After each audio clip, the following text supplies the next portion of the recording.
Well, hello and thank you for joining us again today. In these blogs, we've been looking at worship. Having discussed what worship is, who we are to worship and why, we now move on to how do we worship.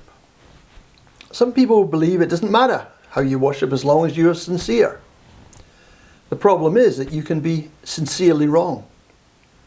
The Bible shows that God is very much concerned about both the sincerity of our hearts and the actual form in which that worship is expressed. The Bible tells us in John 4:23-24 that true worshippers are to worship in spirit and in truth.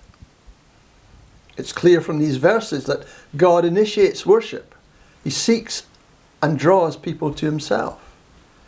When Adam sinned in the garden, he hid from God, but God sought him out. God called out to him.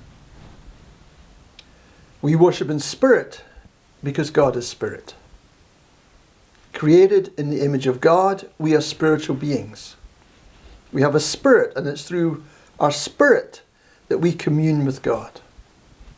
The spirit of the worshipper must be engaged with God, who is spirit.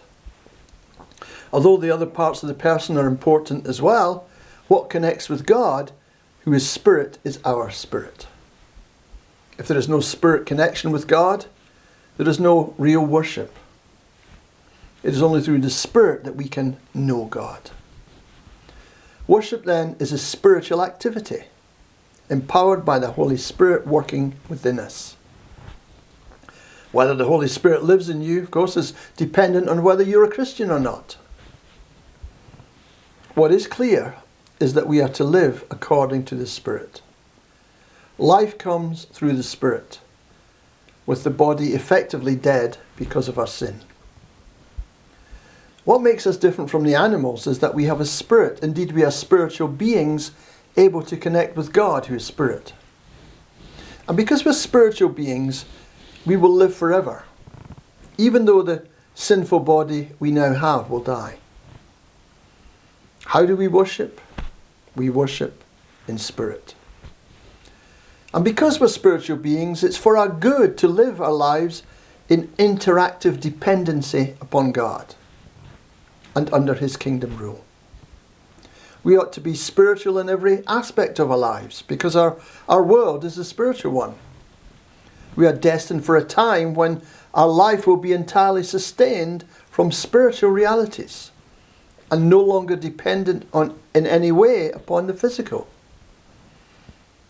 In other words, what is real and what matters is not what you see around you. It's not about the flesh, the natural, the material things, the body. What is real and what matters is the Spirit. It is God who is Spirit, God whom we must worship in spirit and in truth. May God bless you.